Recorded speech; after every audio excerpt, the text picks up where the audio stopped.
مختلف آیات میں آیا ہے، لیکن یہ کن لوگوں کو دی جائے گی؟ بیسک چیز ہے ایمان. نبیوں کی بات تو چھوڑیں، رسولوں کی بات، وہ تو آئی ہیں ایمان کی طرف بلانے کے لیے. باقی جتنے بھی طبقات میں نے ذکر کیے، مالدار شکر گزار بندے ہوں، فقیروں کے لیے، صابروں کے لیے، شہیدوں کے لیے، علماء اور حفاظ کے لیے، سب سے پہلی چیز ہے ایمان. ان الذین آمنوا وعملوا الصالحات، یعنی بے شک وہ لوگ جو ایمان لائے اور نیک کام کیے، ان کے لیے جنت الفردوس ہے مہمانی کے طور پر. سبحان اللہ. تو انعامات کی شکل میں اللہ تبارک و تعالیٰ جو جنت عطا فرمائے گا قیامت کے دن، وہ جنت ہے. اور اسی طرح سے جہنم کے بھی طبقات ہیں. دوزخ کیا چیز ہے؟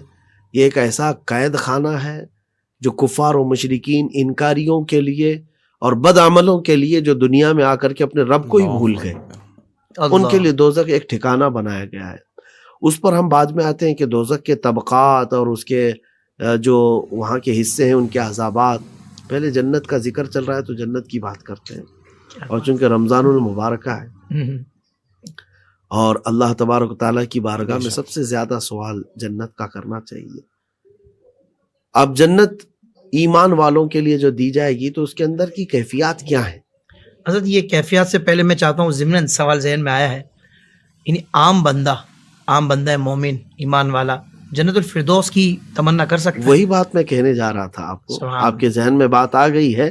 یہ رسول کریم صلی اللہ تعالیٰ علیہ وسلم نے فرمایا ہے اچھا کہ جب تم جنت مانگو تو جنت الفردوس مانگو. سبحان اللہ، سبحان اللہ. حضور پاک صلی اللہ علیہ وسلم نے فرمایا کیونکہ یہ جنت کا سب سے اعلیٰ طبقہ ہے نبیوں اور رسولوں کا، اور ہم تو وہ جنت مانگیں گے جہاں ہمارے مصطفیٰ ہوں. سبحان اللہ، سبحان اللہ. جہاں رسول کریم صلی اللہ علیہ وسلم. واہ واہ. اور حضور نے فرمایا کہ وہیں سے جنت کی نہریں بہتی ہیں، جنت کی ساری نہریں وہیں سے بہتی ہیں. جنت کے 8 الگ الگ ابواب، دروازے ہیں. یہ بھی احادیث کریمہ میں موجود ہیں کہ باب الریان جو روزے داروں کے لیے ہے، اور پھر نمازیوں کا ہے. یعنی اعمال صالحہ میں جو عمل ان کا غالب ہے قبولیت میں، اس بندے کو اس دروازے سے گزارا جائے گا. سبحان اللہ. اور جنت آدم علیہ السلام سے لے کر کے قیامت تک آنے والے مومنین کے لیے بنائی گئی ہے. اب اس سے اندازہ کریں. اچھا، آپ نے سوال یہ ابھی آپ نے یہ فرمایا کہ وسعت اس میں نہیں ہے. جی، وسعت کے بارے میں اب میرے ذہن میں بات آ گئی، عرض کرتا ہوں. جنت میں جو سب سے آخر میں آنے والا بندہ ہو، اس کا بھی حدیث پاک میں ذکر ہے. سبحان اللہ. انبیاء کرام جا چکے ہوں گے، اولیاء کرام، شہیدان اعظام، صدیقین، صلحاء، سب جا چکے ہوں گے. کیونکہ بہت سارے وہ ہوں گے جو دوزخ سے عذاب سہ کر کے پھر آ رہے ہوں گے. جی. کچھ کو تو سزائیں بھگت کر کے آنا ہے، کچھ بے حساب جنت میں جا چکے ہوں گے. اللہ. کچھ حساب کے بعد ان کو بنتی ہے جنت تو وہاں بھیجا گیا ہوگا. صحیح. تو یہ جو سب سے اخیر میں جو جنت میں آئے گا، تو جیسی جنت میں داخل ہوگا دیکھے گا کہ سب کچھ فل ہے، سب براجمان ہے. جنتی جو بیٹھے ہوں گے اس کا بھی تذکرہ سورہ واقعہ میں موجود ہے. اللہ تبارک و تعالیٰ نے فرمایا ہے کہ والسابقون السابقون اولئک المقربون فی جنات النعیم ثلۃ من الاولین وقلیل من الآخرین علی سرر موضونۃ متکئین علیہا متقابلین. یعنی وہ دیوان لگے ہوں گے، چارپائیاں ہوں گی، اور آمنے سامنے بیٹھے ہوں گے ایک دوسرے کے، وہ خوشیوں میں بات کر رہے ہوں گے اور ٹیک لگائے بیٹھے ہوں گے مسریوں پر. اللہ. یطوف علیہم ولدان مخلدون، وہاں پر جو ولدان ہیں، خدام ہیں، وہ ان کے آس پاس آ رہے ہوں گے، جا رہے ہوں گے، اور ان کو پیالوں میں جو ان کی خواہشات کے مطابق چیزیں ہوں گی وہ پیش کر رہے ہوں گے. یہ جنت میں بیٹھے ہوئے لوگوں کی کیفیت. تو آخری جنتی جو آئے گا جنت کے اندر دیکھے گا سب محلات فل ہیں، سارے لوگ اپنے اپنی جگہوں پر بیٹھے ہوں تو حسرت سے دیکھ رہا ہوگا میری بھی کوئی جگہ ہوگی کہ نہیں ہوگی. اللہ اکبر. اب رحمان جب جنت اسے عطا کیا ہے تو جگہ تو ہوگی. تو وہ حیرت میں ادھر ادھر دیکھ رہا ہوگا تو رب تبارک و تعالیٰ کی طرف سے اس کو پوچھا جائے گا، اے میرے بندے تو چاہتا کیا ہے؟ کہا مولا تو نے جنت تو دے دیا، جگہ کہاں ہے میری؟ اللہ. جنت میں کہاں جاؤں؟ واہ. تو رب تبارک و تعالیٰ فرماتا ہے کہ تو بظاہر یہاں جو دیکھ رہا ہے سب بھری ہوئی ہیں جنت کی یہاں کیریاں، محلات. اللہ تبارک و تعالیٰ اب اس سے فرماتا ہے کہ جس دنیا سے تو آیا ہے اس کے مثل سبحان 10 دنیا کے برابر کا ایک محل دے دوں. اللہ اب تو اس کے وارے نہیں آ رہے. ایسا ہی. اور فرشتوں کو حکم ہوا کہ جس روئے زمین سے یہ آیا ہے اس پوری کائنات ارضی اس دنیا کے برابر کے 10 سبحان گنا بڑا محل اس بندے کو دیا جائے. اب کہنا یہ چاہتا ہوں سب سے اخیر میں آنے والے جنتی کو اتنا بڑا محل ہے تو پھر واہ واہ واہ. اولیاء کے محل کی وسعت کا کیا اندازہ, سبحان اللہ. شہداء سبحان کی اللہ. کے محلوں کی وسعت کا کیا اندازہ, اور نبیوں کے محل کا, سبحان اللہ. اور پھر سید الانبیاء کے محل کا کیا اندازہ. سبحان اللہ. سبحان اللہ. سبحان اللہ. تو ایک تو جنت کی صرف کیفیت میں نے آپ کو بتائی, وسعت میں وہ اللہ ہی بہتر جانے کہ وہ کتنا بڑا مکان ہے. اس کی بناوٹ کے متعلق جو حدیثوں میں ملتا ہے اس کی ایک اینٹ اللہ نے سبحان اللہ. سونے کی اور ایک اینٹ چاندی کی رکھی ہے. گھاس جو ہے وہ زعفران کی. ایک موتی مشرق و مغرب کو روشن کر لے کے دنیا میں کافی ہے. اللہ. مشرق و مغرب کو پورا روشن کرنے کے لیے دنیا میں ایک موتی کافی ہے. تو اب ان موتیوں کی چمک کیا ہے. صلی اللہ علیہ وسلم. رسول کریم صلی اللہ تعالیٰ علیہ وسلم فرماتے ہیں کہ جنت کے اندر جو نہریں ہیں سبحان ان میں اللہ. سے شہد اور دودھ کی نہریں ہیں, اور اس کا پانی نہایت ہی میٹھا اور ٹھنڈا, اور جنتیوں کو دیا جائے گا. اور جنتی کیا کھائیں گے کیا پئیں گے یہ بھی تو ایک سوال ہے. تو جنتی جو ہے ہر وہ چیز ان کو دی جائے گی جس کی وہ خواہش کریں گے. واہ واہ واہ واہ واہ. سبحان اللہ. قرآن پاک میں رب تبارک و تعالیٰ نے فرمایا. اچھا اب یہ چونکہ جزا کی ہی تو جگہ ہے اور ایک ہی قسم کا پھل ان کے پاس بار بار آئے گا دیکھنے میں, تو وہ کہے گا ایسا ہی تو پہلے بھی دیا گیا تھا, لیکن وہ نہیں ہوگا. رزقوا منها من ثمرة رزقا قالوا هذا الذي رزقنا من قبل واتوا به متشابها. واہ واہ. اس کے جیسا ہے پر وہ اس کے جیسا ہے لیکن یہ وہ نہیں ہے. وہ نہیں ہے. اب پھر کیا ہے, تو وہ کھائے گا تو جس سبحان چیز کی وہ اللہ. تمنا کیا ہوگا اس کی لذت اس میں مل رہی ہوگی. کیا بات ہے. سبحان اللہ. تو یہ جنتی کھانے ہیں. واہ واہ واہ واہ. اور اللہ تبارک و تعالیٰ نے وہ نعمتیں وہاں جنت میں رکھی ہیں. حضور اکرم صلی اللہ تعالیٰ علیہ وسلم ارشاد فرماتے ہیں کسی آنکھ نے دیکھا نہیں ہوگا, کسی کان نے سنا نہیں ہوگا دنیا میں ان نعمتوں کو اللہ تعالیٰ جنتیوں کے لیے کھول دیا ہوگا.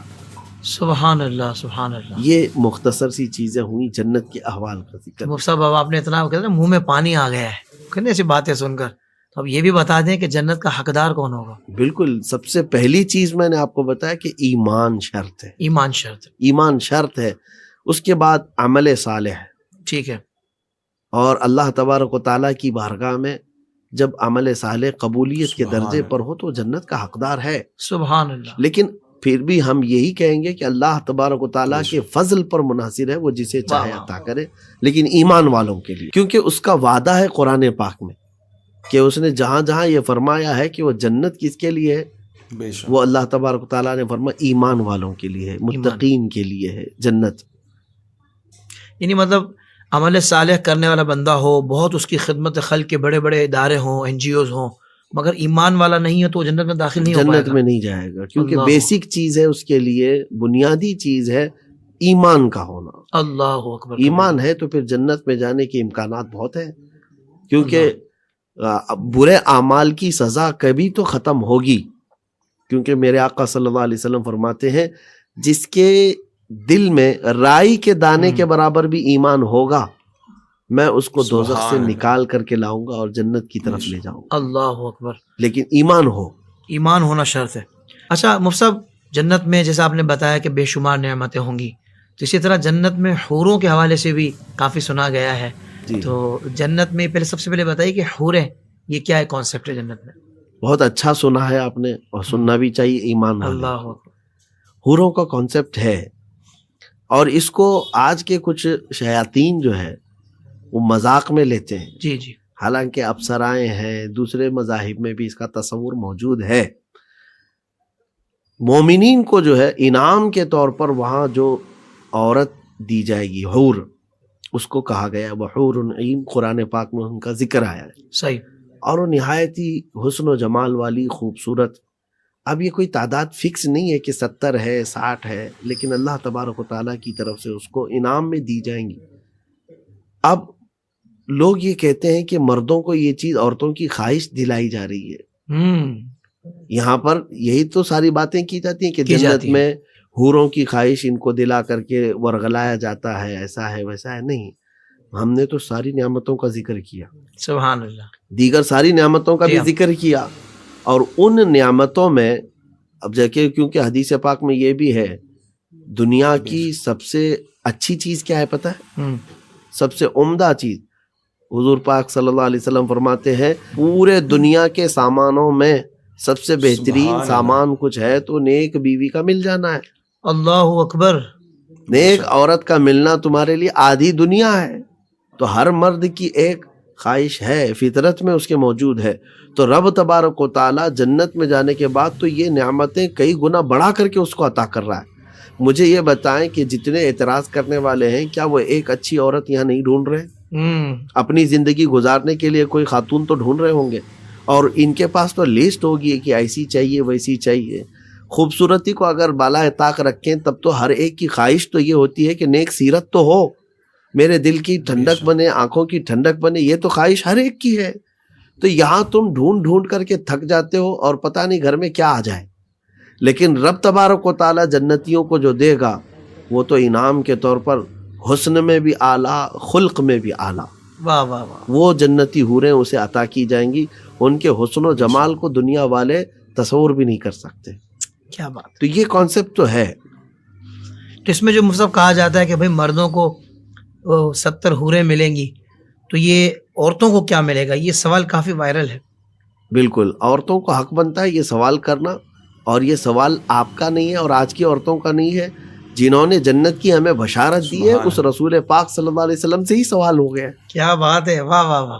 کیا آپ ہی بتائیں آقا کہ عورتوں کے لیے کیا ہے؟ تو اب ہم بتاتے ہیں آپ کو جواب کیا ملا ہے.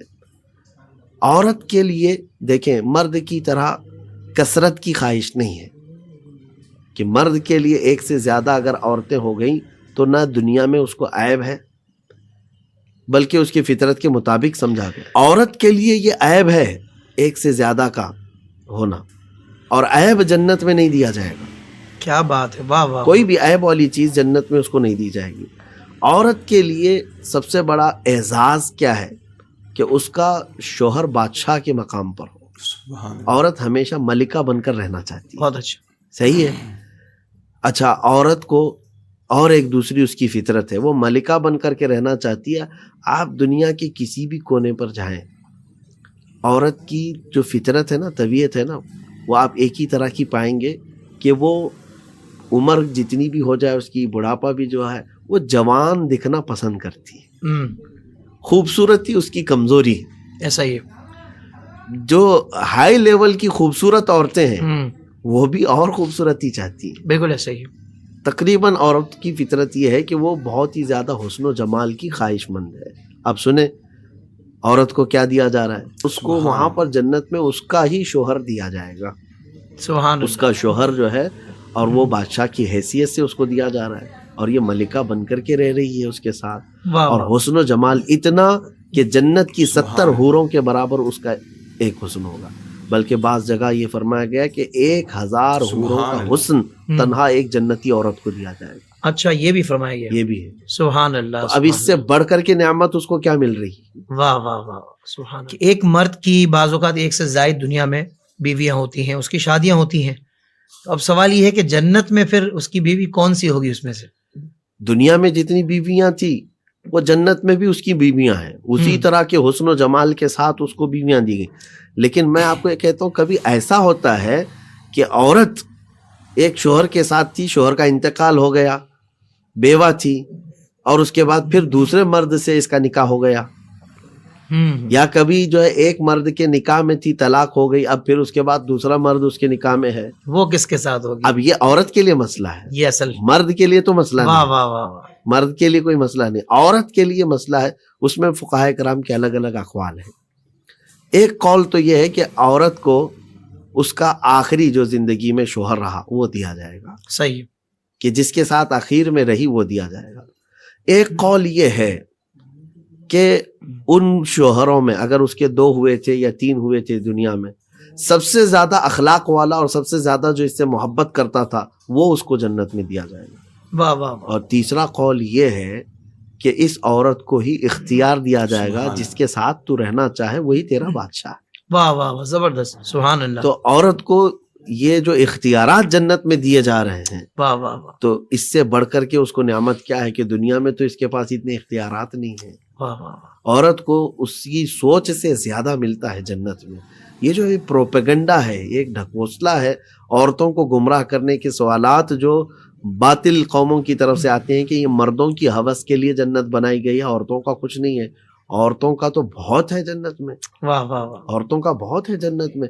وہ باضابطہ پورے جنت کے محلات کی ملکہ ہیں، اور ان کو اختیار دیا جا رہا ہے، وہ جس کے ساتھ رہنا پسند کریں گے۔ اگر دنیا میں مختلف شادیاں ہوئی تھیں تو اس سے بڑھ کر کے اور نعمت کیا ہے؟ سبحان اور اللہ، حسن و جمال 1000 حوروں کے برابر کا دیا جا رہا ہے۔ یہ تو یہ کمال ہو دنیا گیا۔ کے سارے پاؤڈر اور میک اپ اور لالی مل کر کے ایک حور کا حسن نہیں پیدا کر سکیں گے۔ کیا بات ہے، کیا بات ہے، واہ واہ مفتی صاحب، یہ آپ کی بات مجھے بہت لطف آیا اس بات کا جو آپ نے جواب دیا ہے نا، وہ کہتے ہیں دندان شکن جواب دیا آپ نے کہا کہ بھائی ایک سے زائد مرد ہونا ایک وقت میں عورت کے لیے دنیا میں عیب ہے، تو جنت میں عیب تھوڑی دیا جائے گا عیب عورت نہیں کو۔ دیا کیا خوبصورت آپ نے جواب دیا حضرت، بالکل عیب والی چیز تو نہیں دی جائے۔ کیا سبحان اللہ، اللہ آپ کو جزائے خیر دے۔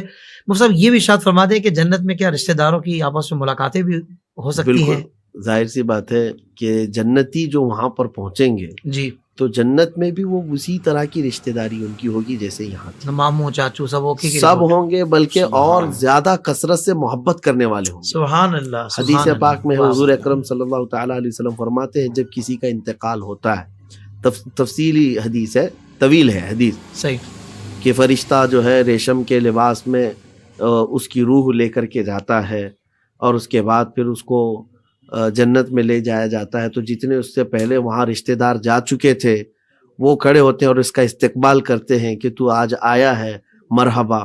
اور اس کے بعد پھر اس سے خیر خیریت بھی پوچھنے لگتے ہیں کہ فلاں کے حالات کیا ہیں، ہم آنے کے وقت اس کو ایسا چھوڑ آئے تھے، فلاں کے حالات ایسے ہیں۔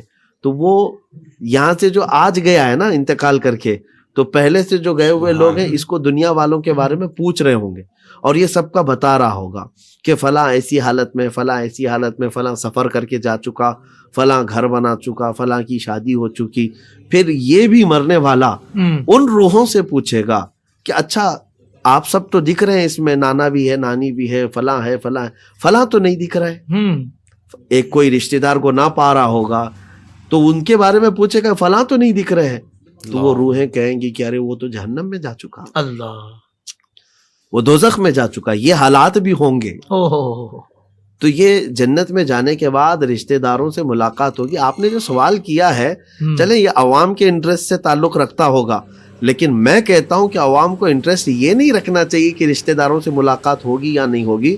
میں کہتا ہوں جنت میں جانے کے بعد غریب نواز سے بھی ملاقات ہوگی، غوث اعظم سے بھی ملاقات ہوگی، حیدر کرار سے ملاقات ہوگی، حسنین کریمین سے ملاقات ہوگی، اور فاروق اعظم، عثمان غنی، صدیق اکبر سے ملاقات ہوگی، انبیاء سے ملاقات ہوگی۔ سب سے بڑھ کر کے یہ ہے کہ مصطفیٰ کریم صلی اللہ علیہ وسلم سے ملاقات ہوگی۔ سبحان اللہ، اور سب سے بڑی نعمت جنت کی یہ ہے کہ اللہ تبارک و تعالیٰ بے حجاب اپنا دیدار کرائے۔ اللہ، سبحان اللہ، سبحان اللہ، پھر رشتہ داروں سے ملاقات کا سوال ہی کہاں رہ جاتا ہے؟ کیا بات ہے مفتی صاحب، کیا آپ نے کمال گفتگو فرمائی۔ اور جسے رب کا دیدار مل جائے اسے اور کیا چاہیے؟ سبحان اللہ، رب کے محبوب کا دیدار مل جائے وہ کتنا بڑا خوش نصیب ہوگا کہ اللہ کے حبیب کا وہ دیدار کر رہا ہے۔ سبحان اللہ، اللہ تعالیٰ آپ کو جزائے خیر عطا فرمائے۔ اچھا یہ بھی میں بتا دوں کہ ہم نے جو کچھ بھی ابھی ذکر کیا ہے تو یہ جنت کے احوال کے ذکر کا ایک پوائنٹ بھی ہم نے ذکر نہیں کیا ہے۔ اللہ اکبر اگر کبیرہ، سمجھ لیں 100 حصے ہوں تو اس میں سے ایک حصے کا بھی پورا ذکر نہیں کیا، 99 حصے تو باقی ہیں۔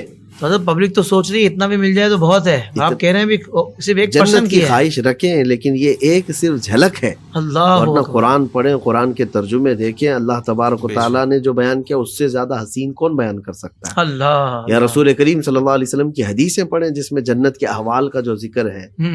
اور اسی لیے کہا گیا ہے کہ ہر بندے کو چاہیے کہ وہ جنت طلب کرے رب تعالیٰ سے، سبحان اللہ، سبحان اور رب تبارک و تعالیٰ جو ہے جنت عطا فرمائے۔ اچھا آخر میں ایک بات یہ بھی میں عرض کر دوں کہ جنت کی طلب تو ہو، لیکن جنت کے لیے عبادت نہیں ہے۔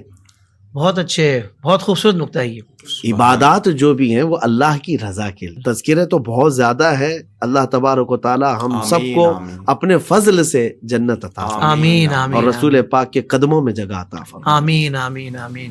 بس خاتمہ بالخیر کی دعا کیا کریں، جب تک زندہ رہیں ایمان و عافیت صحت کے ساتھ، آمین۔ ایمان والی زندگی ہمیں میسر ہو، ہم دین کا کام کرتے رہیں فقط اللہ اس کے رسول کی رضا کے لیے، وقت آخر ہو تو ایمان و عافیت کے ساتھ شہادت والی موت ہمیں حضور کے جلووں میں، حضور کے قدموں میں نصیب ہو جائے۔